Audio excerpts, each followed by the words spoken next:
Hello and welcome to my channel. Friends, आज हम question solve करेंगे मैट्रिसेस के जो पीजीटी में लास्ट ईयर में भी प्रीवियस ईयर्स में आ चुके हैं। सो हम और भी कुछ बहुत सारे क्वेश्चन सॉल्व कर चुके हैं पहली वीडियोस में, तो उसी कंटिन्यूशन में हम और ये आज कुछ ज़्यादा क्वेश्चन सॉल्व करने की कोशिश करेंगे। थोड़े जो अच्छे क्वेश्चंस हैं जो पीजीटी में आ चुके हैं, PGT, TGT, TSP, TSSB, KVS, NVS, like that, इन सभी एग्ज़ाम्स में जो क्वेश्चंस आ चुके हैं मैट्रिसेस से रिलेटेड उनको सॉल्व करेंगे। ओके, तो चलिए तब हम स्टार्ट करते हैं। देखिए मैंने क्वेश्चन यहाँ पर ये सॉल्व किया है। बेसिकली इसको पहले इसलिए सॉल्व कर ले, नहीं तो वीडियो बहुत लेंदी हो जाता है अगर साथ साथ सॉल्व करते हैं तो इसको हम समझते हैं फिर क्या क्या है। कह रहा है कि 1 omega and omega square are cube root of unity. ये cube root of unity given है, ठीक है। और देन इस मैट्रिक्स एक यहाँ पर डिटर्मिनेंट गिवन है, इसकी डिटर्मिनेंट की वैल्यू बतानी है। डिटर्मिनेंट क्या है?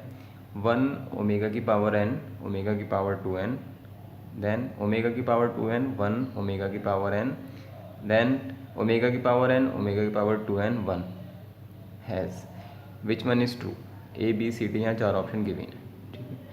तो इसमें एक प्रॉपर्टी लग रही है। बेसिकली आपको ये पता होगा कि अगर ओमेगा 1 ओमेगा ओमेगा स्क्वायर ये क्यूब रूट ऑफ यूनिटी हैं तो इनकी प्रॉपर्टी ये होती है कि 1 प्लस ओमेगा स्क्वायर 0 होता है, और ओमेगा की पावर 3 तो 1 हो गई क्योंकि क्यूब रूट ऑफ यूनिटी है। क्यूब रूट ऑफ यूनिटी है तो इसका मतलब क्या हो गया ये कि ओमेगा जो है वो क्यूब रूट है यूनिटी का, 1 का क्यूब रूट है, तो इसे लिख सकते हैं ओमेगा की पावर 3 इक्वल टू 1, ठीक है। And 1 plus omega square equal to 0। अब देखिए ये हमारे पास मैट्रिक्स यहाँ पर गिवन है, 1 ओमेगा ओमेगा की पावर n, ओमेगा की पावर 2n, लाइक डेट। तो हम मैट्रिक्स की प्रॉपर्टी यूज़ करते हुए क्या कर रहे हैं, पहले तीनों जो कॉलम्स हैं हमारे पास C1, C2 एंड C3, इन तीनों कॉलम को ऐड कर लेते हैं। क्यों कर रहे हैं ऐड? क्योंकि हमें ये फॉर्मेट मिल रहा है 1 प्लस ओमेगा की पावर n, ओमेगा की पावर 2n, ये तीनों एक जैसा ही फॉर्मेट मिल जाएगा तीनों रोज में, ठीक है। तो हमने ऐड किया C1 plus C2 plus C3 and put कर दिया C1 के अंदर, तीनों कॉलम्स को ऐड करके C1 में हमने पुट किया है। तो उसके बाद हमें ये मैट्रिक्स मिल जाता है, ठीक है। Second column as it is, third column as it is, and first column जो है वो addition of the 3 columns. Okay, so मैंने यहाँ लिख भी दिया है अप्लाइंग C1 में अपने अप्लाई किया C1 plus C2 plus C3, तीनों को ऐड करके C1 में पुट कर दिया। अब क्या किया हमने, इसमें से ये पूरा का पूरा कॉलम जो है फर्स्ट वाली रो में से इसको, सेकंड में से इसको एंड थर्ड में से इसको कॉमन निकाल लिया है बाहर। तो इसको कॉमन निकालने में रह जाएगा 1 1 1 ओमेगा की पावर n। अब आप ये मत समझ लेना कि 1 प्लस ओमेगा की पावर n प्लस ओमेगा की पावर 2n ये भी 0 के बराबर हो जाएगा। इस n पर डिपेंड करेगा, हमें n के बारे में नहीं पता यहाँ पर क्या है। वहाँ पर 0 तब था जब वो स्क्वायर, यहाँ पर n की वैल्यू कितनी है 1 प्लस ओमेगा प्लस, मतलब n बराबर का 1 पुट करेंगे इसमें तब वो होगा। लेकिन ऐसा तो कुछ गिवन नहीं है कि मैट्रिक्स 1 क्रॉस 1 का है, मैट्रिक्स तो ऐसे भी आपको 3 क्रॉस 3 का दिखाई दे रहा है, ठीक है। तो अभी हमारे पास ये आ गए यहाँ से कॉमन लेने के बाद। इसके बाद क्या करते हैं, सिंपल हमें अब इस डिटर्मिनेंट को सॉल्व कर सकते हैं, लेकिन मैंने इसमें ये अप्लाई इस वजह से किया ताकि हम यहाँ पर 0 बना सकें। जब यहाँ 0 बन जाएंगे तो हमें किसी एक कॉलम और किसी एक रो के अलॉन्ग ही हमें जो एक्सपेंड करना होता है डिटर्मिनेंट को, तो हम यहाँ पर 0 बना लेते हैं। 0 कैसे बनेगा, यहाँ पर R2 में रख दें R2 माइनस R1, R3 रख दें R3 माइनस R1, तो ये मैंने यहाँ पर रख दिया, अप्लाइंग कर दिया R2 में R2 minus R3 and R3 में R3 माइनस R1। ऐसा करने से क्या हो गया, ये तो बाहर था, यहाँ दोनों 0 आ गए। अब जब 0 आ गया तो हम सिर्फ 1 को लेके यहाँ पर इसको एक्सपेंड कर देंगे। तो 1 को लेकर एक्सपेंड करेंगे, corresponding row and column delete, इसका मल्टीप्लाई इधर एंड इसका मल्टीप्लाई इधर, ठीक है। तो ये मल्टीप्लाई कर लिया हमने। मल्टीप्लाई किया, सिंपल मल्टीप्लाई करते चले जाएंगे। तो मल्टीप्लाई करने के बाद टर्म कैंसिल हो जाएंगे, हमारे पास ये मिल जाएगा 1 माइनस ओमेगा की power n plus omega plus 1 plus omega square omega की power n minus 2, minus 2 1 and 1 cancel, omega की पावर n से ओमेगा की पावर n भी कैंसिल, तो कितना हो गया 0, ठीक है। तो समथिंग इंटू 0 इक्वल टू 0। इसका मतलब क्या हुआ, डिटर्मिनेंट की वैल्यू 0 है basically. So option A is correct, option A आपके पास करेक्ट हो जाएगा यहाँ पर। ओके, सो सिंपल क्वेश्चन था, बस एक आपको ये 1-2 प्रॉपर्टी पता होनी चाहिए, उसके अलावा इसमें कुछ नहीं है क्वेश्चन, ठीक है गाइस। चलिए हम नेक्स्ट क्वेश्चन की तरफ मूव करते हैं। चलिए जी, दूसरा क्वेश्चन देखते हैं। ये भी बड़ा आसान क्वेश्चन है। If the determinant of A is 3 and determinant of adjoint of A is 243। Determinant दिया है, डिटर्मिनेंट ए की वैल्यू दी है और एडजॉइंट की डिटर्मिनेंट की वैल्यू गिवन है। मतलब आपके पास गिवन है डिटर्मिनेंट ए की वैल्यू और एडजॉइंट ऑफ ए के डिटर्मिनेंट की वैल्यू भी गिवन है। ठीक है, तो हमें ये पता होना चाहिए as a result, if A is N cross N matrix then adjoint of A का determinant of A adjoint of determinant of adjoint of A equal to होता है डिटर्मिनेंट की पावर n-1। ठीक है, तो इसकी वैल्यू हमें दे रखी है यहाँ पर 243 एडजॉइंट ऑफ ए की, और एडजॉइंट डिटर्मिनेंट ऑफ ए की वैल्यू दे रखी है यहाँ पर 3। तो मैंने यहाँ 3 पुट किया, यहाँ पर इसकी वैल्यू पुट की है। ठीक है, 243। तो ये हो गया, ये कितना होता है 243 होता है 3 की पावर 5 के बराबर होता है, और ये 3 की पावर n-1। ठीक है, दे रखा है। कंपेयर करेंगे क्योंकि बेस इक्वल है तो पावर को कंपेयर किया सकता है, इक्वेट किया सकता है जब बेस इक्वल होते हैं। ठीक है, तो यहाँ से n-1 इक्वल टू 5 तो n इक्वल टू 6। तो यहाँ पर n की वैल्यू पूछी थी जो कि 6 है। D option is correct. Okay, तो क्या है बेसिकली इसमें ये जो फॉर्मूला है ये आपको पता होना चाहिए। ये अकॉर्डिंगली अगर इसके ऊपर एक और डिटर्मिनेंट का एडजॉइंट के डिटर्मिनेंट का डिटर्मिनेंट एक और लग जाएगा तो वहाँ पर n-2 पावर हो जाएंगी। उस तरीके से n-3 पावर हो जाएंगी, पावर वहाँ पर बढ़ते चल जाएंगे उस हिसाब से। जब उस तरह के क्वेश्चंस में आएंगे तो हम उनको भी देखेंगे। तो सिंपल बस एक आपको फॉर्मूला यहाँ पर ये याद रखना है कि एडजॉइंट ऑफ ए का जब डिटर्मिनेंट निकालते हैं तो डिटर्मिनेंट की पावर n-1 के बराबर होती है। इस फार्मूले पे बेस्ड क्वेश्चन था। ठीक है, ये टीजीटी में आ चुका है क्वेश्चन। चलिए तब नेक्स्ट क्वेश्चन की तरफ मूव करते हैं। ओके, देखिए ये क्वेश्चन बेसिकली पीजीटी में आया था। बहुत इजी क्वेश्चन है, पर थोड़ा सा ट्रिक आपको ध्यान देना है। पहले से एक रिजल्ट यहाँ पर दे दिया इन्होंने कि if 1/a + 1/b + 1/c okay equal to 0, ये इक्वल टू 0 गिवन है यहाँ पर, इक्वल टू 0 एंड 1 + a एक डिटर्मिनेंट दे दिया equal to lambda, then the value of lambda. 4 option यहाँ पर गिवन है। तो हमें यहाँ पे बेसिकली लैम्डा की वैल्यू बतानी है। ठीक है, और लैम्डा की वैल्यू बतानी क्या है, लैम्डा की वैल्यू दे ही रखी है। ये डिटर्मिनेंट की जो वैल्यू है वो लैम्डा की वैल्यू ही है। ठीक है, बस उसको अरेंज करना है ताकि एक इनमें से कोई सा एक आंसर मैच कर सके। क्योंकि डिटर्मिनेंट जो होता है ना बेसिकली एक नंबर ही तो होता है और कुछ थोड़ी है। एक नंबर है, इसे एक्सपेंड करें आप किसी भी रो एंड कॉलम के करस्पॉन्डिंग आपको एक नंबर मिल जाएगा। ठीक है, तो हमें जब डिटर्मिनेंट को एक्सपेंड करना होता है तो हम ये ट्राई करते हैं कि इसमें हम ज़्यादा से ज़्यादा ज़ीरो बना सकें किसी भी रो या कॉलम में, फिर उसी के करस्पॉन्डिंग एक्सपेंड करेंगे तो वो हमारा टाइम बच जाएगा, ईजिली एक्सपेंड हो जाएगा, ज़्यादा कैलकुलेशन नहीं करनी पड़ेगी। तो इसी उसमें मैंने क्या किया, जो इसकी थर्ड रो थी R3 उसको ज़ीरो बनाने की कोशिश करी उसके अंदर। तो इसके लिए क्या किया मैंने, R3 में पुट किया R3 - R2। तो ऐसा करने से यहाँ पर ज़ीरो आ गया है।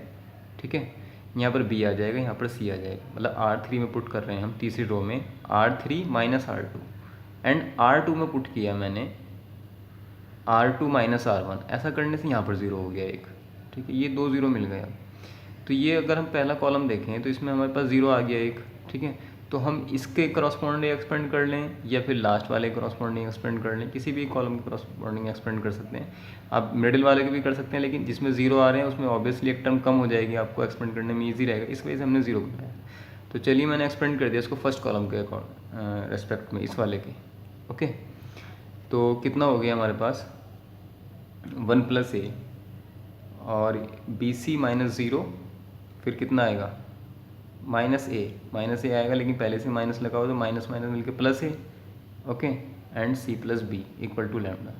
सिंपल अंदर मल्टीप्लाई किया हमने तो ये आ गया ABC + AB + BC + CA equal to lambda. अब वो जो कंडीशन हमारे पास दे रखी ना ऊपर ये वाली 1/a + 1/b + C/1/c equal to 0, इसको ध्यान में रखते हुए हमने क्या किया, इस पूरी इक्वेशन को, ये जो हमारे पास एक इक्वेशन है, ठीक है, इसको हमने डिवाइड कर दिया थ्रू आउट, डिवाइड कर दिया ABC से। ठीक है, dividing by the ABC throughout we get, यहाँ हो जाएगा 1, यहाँ हो जाएगा 1/c, यहाँ हो जाएगा 1/b और यहाँ पर हो जाएगा कितना 1/a। यहाँ पर 1/a, यहाँ पर 1/b, अब इक्वल टू लैम्डा के नीचे डिवाइड करना पड़ेगा ABC। ठीक है, तो ये हमें पता है पहले से, इसकी वैल्यू 0 है। यहाँ पर 1 + a + 1/a + 1/b + 1/c, इसकी वैल्यू 0 है, हमें पता ही है। तो ये तो हो गया 0, ये 1, तो ठीक हो गया। 1 + 0 = लैम्डा अपॉन ABC और lambda = ABC। So B option is correct. Okay, so easy question है। चलिए हम नेक्स्ट क्वेश्चन की तरफ मूव करते हैं। ओके, देखिए एक और क्वेश्चन, ये भी मैट्रिक्स का क्वेश्चन है और प्रीवियस ईयर में आ चुका है। ए कोई मैट्रिक्स गिवन है 2x2 का and A² - K -5 I2 means identity matrix of 2x2, then the value of K = what. ठीक है, तो हम इसे दो तरह सॉल्व कर सकते हैं। या तो आप इसमें ये वैल्यू के को पहले स्क्वायर करें एंड फिर उसमें K का मल्टीप्लाई करें ए में, एंड देन 5 का मल्टीप्लाई करें I2 में, उनको फिर मल्टीप्लाई करने के बाद सब्ट्रैक्ट करने के बाद इक्वेट करें जीरो मैट्रिक्स से। एक तो वो मेथड है, लेकिन वो एक लेंथी मेथड है। ठीक है, हम उसके थ्रू नहीं जाएंगे। हम सिंपल इसकी कैरेक्टरिस्टिक इक्वेशन लिखते हैं, A - लैम्डा = 0। ये कैरेक्टरिस्टिक इक्वेशन है किसी भी मैट्रिक्स A के लिए। कैरेक्टरिस्टिक इक्वेशन होती है A - lambda = 0 where lambda is the eigen value. ठीक है, तो हमने इसकी कैरेक्टरिस्टिक इक्वेशन लिखी 1 - लैम्डा 3 4 - लैम्डा, मतलब डायगोनल में से लैम्डा माइनस हो गया = 0। अब ये डिटर्मिनेंट जो है इसको सॉल्व कर लेते हैं सिंपल। इसका मल्टीप्लाई इधर, इसका मल्टीप्लाई इधर, ये हमने सॉल्व किया तो ये क्वाड्रेटिक इक्वेशन की फॉर्मेट बन गई। ठीक है, अभी कैले हैमिल्टन थ्योरम ये कहती है कि every characteristic equation satisfy every matrix satisfy its characteristic equation. हर एक मैट्रिक्स अपने कैरेक्टरिस्टिक इक्वेशन को सेटिस्फाई करता है। ठीक है, तो ये एक कुछ भी रहा हो, चाहे ये 2x2 का हो, 3x3 का हो, इसके अंदर कोई एंट्री हो, इससे मतलब नहीं। इसका जो कैरेक्टरिस्टिक इक्वेशन ये निकल कर आया है हमारे पास क्वाड्रेटिक जो है, ये इसको सेटिस्फाई करेगा। सेटिस्फाई करेगा क्या मतलब, अगर हम जो इसमें अननोन है लैम्डा, इसकी जगह पर ए पुट करते हैं तो ये उसको एनिलेट कर देगा, मतलब वो 0 के बराबर आएगा, 0 मैट्रिक्स के बराबर। ठीक है, ये कैले हैमिल्टन थ्योरम कहती है। तो हमने क्या किया, जहाँ जहाँ लैम्डा था वहाँ ए पुट किया, तो A² - 5A - 5I = 0। अब ये उसी तरह दिख रही है हमारे पास जो इक्वेशन यहाँ पर गिवन थी। इस इक्वेशन की इससे कंपेयर करेंगे तो आप देखेंगे कि A का कोफिशिएंट है -5 है, यहाँ A का कोफिशिएंट -K है, तो K = आ जाएगा 5। So comparing with the given equation we get K = 5. So answer B is correct. Okay guys, तो ये एक आसान क्वेश्चन था। चलिए अब हम नेक्स्ट क्वेश्चन की तरफ मूव करते हैं। ओके, देखिए यहाँ पर 4 ऑप्शन गिवन थे। हमने जानबूझ के ऑप्शन नहीं लिखे हैं क्योंकि इसमें आपको क्या करना है, इसका इन्वर्स फाइंड करना है। Basically if a matrix is such that 3A³ + 2A² + 5A + I = 0 where I is the identity matrix, then A inverse बताना है। क्योंकि इन्वर्स पूछा है, इसका मतलब ऑलरेडी ये मान के चलेंगे कि इन्वर्स एग्जिस्ट करेगा। ठीक है, मतलब ये मतलब ये इन्वर्टेबल मैट्रिक्स है। जो भी यहाँ पर मैट्रिक्स गिवन है इन्वर्टेबल है। ठीक है, इसलिए वो इन्वर्स फाइंड करा रहा है। तो इन्वर्स फाइंड कर, दोनों साइड इन्वर्स से मल्टीप्लाई कर दें। इसके अंदर इक्वेशन गिवन है आपके पास, इन्वर्स से मल्टीप्लाई करेंगे तो यहाँ पर 3A² हो जाएगा, ए का मल्टीप्लाई A की पावर -1 का मल्टीप्लाई A की पावर 3 के साथ में होगा तो A² रह जाएगा। यहाँ पर A रह जाएगा, यहाँ पर I मतलब सिर्फ 5 रह जाएगा, 5 × I मतलब आइडेंटिटी मैट्रिक्स, और यहाँ पर A इन्वर्स आ जाएगा। ठीक है, ये इन्वर्स आपको फाइंड करना था। बाकी जो टर्म उठा के इधर ले जाएंगे 0 से, तो minus times of this. So inverse आ गया -3A² + 2A + 5I। सिंपल, ये इतना सही बस करना था इन्वर्स फाइंड। इसमें 4 ऑप्शन गिवन थे, इसमें से एक ऑप्शन ये था कि inverse = -3A² + 2A + 5I। Okay guys, चलिए नेक्स्ट क्वेश्चन तरफ मूव करते हैं। तो ओके गाइस, देखिए ये क्वेश्चन क्या है कि A = 1 A 0 1 एक मैट्रिक्स गिवन है, A की पावर n की वैल्यू पूछी है। ठीक है, तो इसको भी हम दो मेथड से कर सकते हैं। या तो इसका कैरेक्टरिस्टिक इक्वेशन बना के करें, या सिंपली ये है कि आप इसे 2 बार या 3 बार मल्टीप्लाई करके देख लें। उसमें आपको वेरिएशन दिखाई दे जाएगा कि कहाँ पर n रिपीट हो रहा है, कहाँ पर n आ रहा है, n किस टाइप का बन रहा है। ठीक है, तो चलिए इसको सॉल्व कर लेते हैं हम। यहाँ पर A की वैल्यू गिवन है आपको 1A 0 1। तो पहले आप A² फाइंड करें।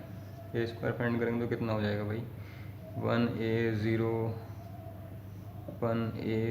1 मल्टीप्लाई कर लो भाई, कितना हो जाएगा। इसका मल्टीप्लाई करेंगे 1, इसका मल्टीप्लाई करेंगे तो 1, यहाँ करेंगे A और A 2A, इसका मल्टीप्लाई यहाँ करेंगे, इसका मल्टीप्लाई यहाँ करेंगे 0, इसका मल्टीप्लाई यहाँ करेंगे और इसका मल्टीप्लाई करेंगे 1। ठीक है, तो A² करने पे 1, मतलब स्क्वायर किया तो यहाँ 2 आ गया। अब A³ करके देख लें आप, A³ करेंगे तो कितना हो जाएगा आपके पास, जो A² है ना ये, इसमें ही आप A से मल्टीप्लाई कर लें। ओके, सो चलिए करते हैं। 1 का मल्टीप्लाई 1 का इसके से 0 से 1, इसका मल्टीप्लाई इसमें, इसका मल्टीप्लाई इसमें 3 है, इसका मल्टीप्लाई इसमें, इसका मल्टीप्लाई इसमें तो 0, इसका मल्टीप्लाई इसमें, इसका मल्टीप्लाई इसमें तो 1। ओके, तो a की पावर 3 करने पर 3 आ गया है। ठीक है, तो ऐसे a की पावर 4 करेंगे तो 4, a की पावर 5 करेंगे तो 5, तो वेरिएशन हमें दिखाई देगी कि 2 करने से 2, 3 करने से 3। तो ऐसे जब a की पावर n करेंगे, ऐसे ही करते करते हम, तो हमें जो मिलेगा वो मिलेगा 1 na 0 1। अभी देख लेंगे कौन सा ऑप्शन में है आपके पास, ये आपका ऑप्शन सी। ठीक है, ओके, ये पीजीटी का क्वेश्चन है। चलिए अब हम नेक्स्ट क्वेश्चन की तरफ मूव करते हैं। ओके, देखिए एक क्वेश्चन एक और है यहाँ पर कि if the lines A X plus 2y plus 1 equal to 0 and B X plus 3y plus 1 equal to 0 and C X plus 4y plus 1 equal to 0 are congruent. अगर लाइन कॉन्ग्रुएंट होती है तो इसका मतलब ये है कि उसके करस्पॉन्डिंग की डिटरमिनेंट जो 0 होगा। इसका मतलब ये है कि अगर लाइन एक दूसरे पर डिपेंड कर रही हैं, ठीक है, एक लाइन दूसरी लाइन के ऊपर डिपेंड कर रही है, तो इस कंडीशन में जो करस्पॉन्डिंग डिटरमिनेंट आएगा वो 0 आएगा। ठीक है, तो हमें बताना है कि जो A B and C are unknown है वो अर्थमेटिक प्रोग्रेशन में होंगे, ज्योमेट्रिक प्रोग्रेशन में, हार्मोनिक प्रोग्रेशन में, या इनमें से कोई नहीं। तो मैंने लिखा if the lines are congruent then that corresponding determinant equal to 0। ठीक है, अब हमें ये देखना है यहाँ पर कि हम इसको ऐसे एक्सपेंड करें या ऐसे करें। हमें अगर कॉलम वाइज करेंगे तो सही रहेगा, क्योंकि ए बी सी तीनों आ रहे हैं इसके अंदर। ठीक है, तो मैंने C1 के इसको C1 नाम दे देते हैं, C1 के करस्पॉन्डिंग ही इसको मैंने एक्सपेंड किया है, एक्सपेंडेड अलॉन्ग C1।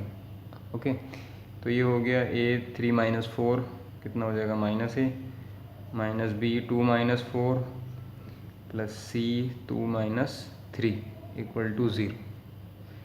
तो यहाँ से हो जाएगा -A plus 2B minus C equal to 0 implies that 2b minus a minus c equal to 0 which is equal to 2b equal to a plus c। ये किसी कंडीशन होती है भाई, ये AP की होती है। अर्थमेटिक प्रोग्रेशन में बीच वाला टर्म ए बी सी, अगर तीन ए बी सी अगर ये AP में हैं, अर्थमेटिक प्रोग्रेशन में है, तो ये इम्प्लाइज करता है कि मिडिल वाले का 2 टाइम्स a प्लस सी के बराबर होगा। ठीक है, तो इसलिए 2b इक्वल टू प्लस सी आ रहा है, तो इसका मतलब भी किस में है, अर्थमेटिक प्रोग्रेशन में। So A option is correct. Okay guys, चलिए अब हम नेक्स्ट क्वेश्चन की तरफ मूव करते हैं। देखिए एक और क्वेश्चन, इफ़ ए एक मैट्रिक्स गिवन है, सिमेट्रिक मैट्रिक्स, तो एक्स की वैल्यू क्या होगी। सिमेट्रिक मैट्रिक्स है तो इसमें क्या होता है, सिमेट्रिक का मतलब ये होता है कि उसका ट्रांसपोज अगर हम कर दें, उसको ऐसे रोटेट कर दें, तो वो मैट्रिक्स में कोई चेंज ना आए।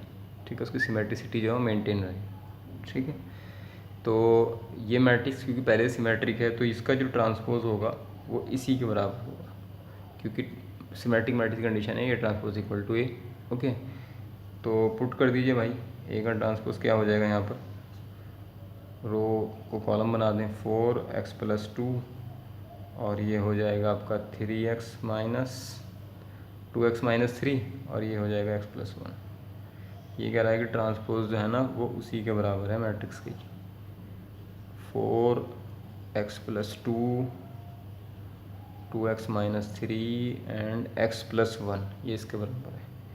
ये भी इसके बराबर है, तो 4 इक्वल टू 4, वेरी गुड। ये देखिए दूसरे वाले टर्म को देखें, कंपोनेंट वाइज कंपेयर कर रहे हैं, मतलब उनके जो करस्पॉन्डिंग एलिमेंट्स हैं उनको कंपेयर कर रहे हैं। तो 2x माइनस 3 इक्वल टू कितना हो जाएगा भाई, x प्लस 2।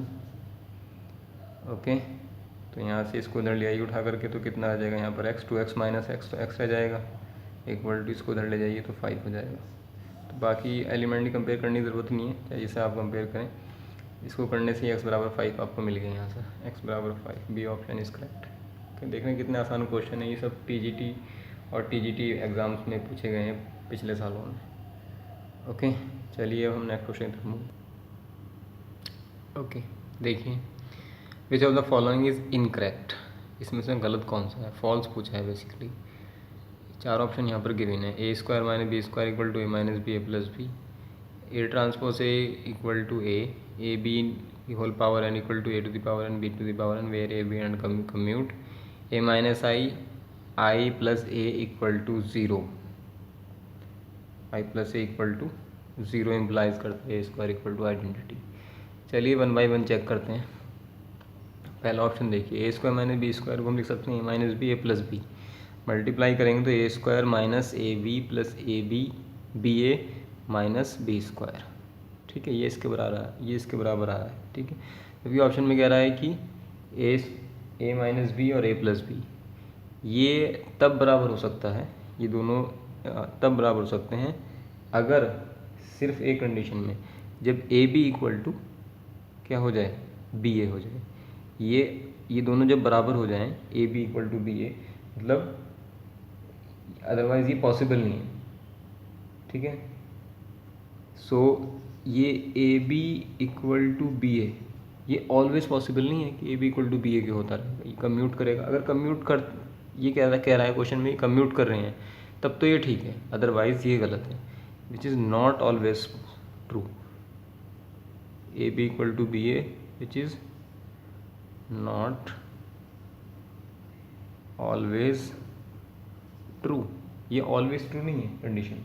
ठीक है, सो इसका मतलब ये हुआ कि A square minus B square equal to A minus B A plus B is incorrect. Okay, ये A minus B plus B के बराबर नहीं होगा। कभी कोई सोचे कि ये डायरेक्ट जैसे हम उसमें रियल में कर लेते हैं तो वहाँ पर भी हो जाएगा, रियल एनालिसिस में नंबर्स में तो हो जाएगा बेसिकली, लेकिन ये नंबर्स नहीं है, मैट्रिसेस गिवन है।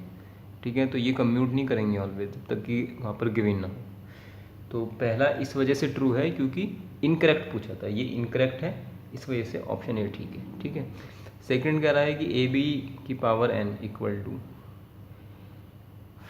ए to the power N B to the power N, ये बिल्कुल ठीक है, लेकिन तभी ठीक है जब ये इन्होंने साथ में दे दिया कि ए बी कम्यूट कर रहा है। अगर ए और बी कम्यूट नहीं करेंगे then you can't say A to the power N equal to A B की power N equal to A की पावर एन बी की पावर एन, तभी बराबर नहीं होंगे। जब ये कम्यूट कर रहे हैं इस वजह से बराबर, अदरवाइज इनका जो ऑर्डर वो रिवर्स हो जाएगा। ओके, लेकिन ट्रांसपोज का ट्रांसपोज ऑलवेज मैट्रिक्स इटसेल्फ होता है, ये ऑलवेज ट्रू है, हर मैट्रिक्स के लिए ये कंडीशन ट्रू है। ठीक है, डी ऑप्शन ऑलवेज ट्रू है, A minus I and A plus I equal to 0 है तो A square equal to identity matrix का ही होगा। ओके, ये भी ऑलवेज ट्रू है, तो फॉल्स इसमें फर्स्ट वाला है। ओके गाइज, फर्स्ट वाला ट्रू हो जाता अगर ये कम्यूट मैट्रिक्स कम्यूटेटिव होते हैं, कम्यूट कर दे, लेकिन कम्यूट नहीं कर रहे हैं इसलिए ये पहला वाला फॉल्स है। ओके, तो option A is correct option. Okay, देखिए ये बेसिकली ऑगमेंटेड मैट्रिक्स के ऊपर क्वेश्चन है, पीजीटी में आया हुआ। The value of lambda and mu for which the system of equation x plus Y plus Z equal to 6, x plus 2y plus 3z equal to 10 and x plus 2y plus lambda Z equal to mu have no solution. No solution की condition पूछिए क्या होगी इन चारों option में से। सबसे पहले हमने क्या किया, given linear system of equation के लिए एक ऑगमेंटेड मैट्रिक्स लिख लिया इसका। ये x के कोफिशिएंट हैं, ये y के कोफिशिएंट हैं, ये z के कोफिशिएंट हैं, एंड ये जो इधर की वैल्यू हैं b इसको बोलते हैं, मतलब जो हमारे पास सिस्टम होता है ना general system ax equal to b, तो ये वाले जो bi's हैं ये इधर लिखे हैं हमने। ठीक है, इसको बोलते हैं ऑगमेंटेड मैट्रिक्स। तो ये नो सोल्यूशन रखिए इस कंडीशन में अगर रैंक ऑफ a मतलब इतनी नॉट इक्वल टू हो जाए rank of A B. Okay, तो नो सोल्यूशन की कंडीशन कब आएगी इसमें कि अगर हम कहें rank of A not equal to rank of A B आ जाए, ये बराबर नहीं आनी चाहिए। ठीक है, तो इसके लिए पहले हमने क्या किया, इसमें सिंपल ऑपरेशन लगाए ताकि हम यहाँ पे ज़ीरो बना सकें। ठीक है, यहाँ पर हमने ज़ीरो बनाने के लिए ये R3 में रख दिया R3 minus R1 and R2 में रख दिया R2 माइनस R1। ओके, तो हमारे पास ये कुछ इस टाइप का मैट्रिक्स मिल गया। अब आप देखें यहाँ पर इसको ध्यान से, ये 3 होना चाहिए यहाँ पर, हम करेंगे R2 माइनस R1 तो ये आ जाएगा 3। ओके, और ये कितना होना चाहिए 4 माइनस 3, या इसमें आप एक ऑपरेशन और लगा दें ताकि यहाँ पर भी ज़ीरो बन जाए। इसमें आप रख दें कितना R3 में भी पुट कर दें आप कितना R3 माइनस R2 कर लें। ठीक है, ताकि यहाँ पर हमारे पास ज़ीरो बन जाए। तो क्या मैट्रिक्स बन जाएगा इस कंडीशन में, एक मैट्रिक्स बन जाएगा हमारे पास 1 1 1 6 0 1 2 4। R3 में इफेक्ट हो जाएगा, ये 0 है, ये 0 हो जाएगी। ये हो जाएगी लैम्डा माइनस 3 एंड ये कितना हो जाएगा भाई, माइनस करेंगे लैम्डा माइनस म्यू माइनस 10। ठीक है, ये हमारे पास ऑगमेंटेड मैट्रिक्स बन गई है। ये ऑपरेशन लगाने के बाद ये इक्लन फॉर्म बन गई है। ठीक है, अगर ये ज़ीरो हो गया, मतलब ये ज़ीरो कब होगा, जब लैम्डा इक्वल टू 3 होगा। और ये ज़ीरो होने की वजह से, ठीक है, ये ज़ीरो होने की वजह से क्या होगा, जो इतना मैट्रिक्स है हमारे पास ए, उसकी रैंक 2 हो जाएगी। ठीक है, और अगर ये नॉन ज़ीरो रहा और ये ज़ीरो हो गया तो जो होल है उसकी रैंक तो हमारे पास 3 हो जाएगी।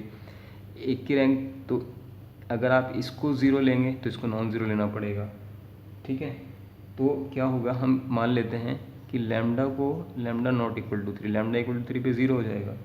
ओके, तो लैम्डा जो है वो ज़ीरो नहीं होना चाहिए एंड म्यू जो है वो 10 के बराबर होना चाहिए। जब म्यू 10 हो जाएगा तो ये ज़ीरो हो जाएगा और ये नॉन ज़ीरो रहेगा, दोनों की रैंक डिफरेंट हो जाएगी, मतलब इस पूरे की रैंक और इसकी रैंक डिफरेंट आ जाएंगी।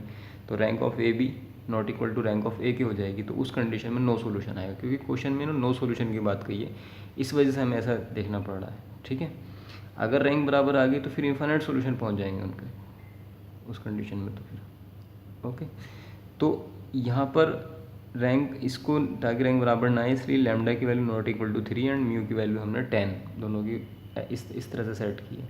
ऐसा हमें ऑप्शन बी में नज़र आता है, सी में नज़र आता है कि lambda not equal to 3 and mu equal to 10। Okay guys, तो हमें याद रखना है कि नो सॉल्यूशन के लिए ये हमें पता होना चाहिए कि रैंक दोनों की डिफरेंट आनी चाहिए, तभी नो सॉल्यूशन होगा। ओके, चलिए तब हम अब नेक्स्ट क्वेश्चन की तरफ मूव करते हैं। आई थिंक ये आपको क्लियर हो गया होगा। कोई भी डाउट अगर है किसी को तो प्लीज़ मुझे कमेंट सेक्शन में ज़रूर बताएं, और ये वीडियो जो है अपने फ्रेंड्स के बीच में शेयर करते रहें प्लीज़, एंड चैनल को सब्सक्राइब कर लें ताकि जितने भी और अपडेट्स हैं रिलेटेड वो आपको मिलते रहें। चलिए हम नेक्स्ट क्वेश्चन तक मूव करते हैं। तो देखिए, इस क्वेश्चन में कह रहा है कि for what value of K the equation 3 equation are given, किस वैल्यू के लिए इनमें से जो चार ऑप्शन गिवन है will not have unique solution नहीं रखेगा।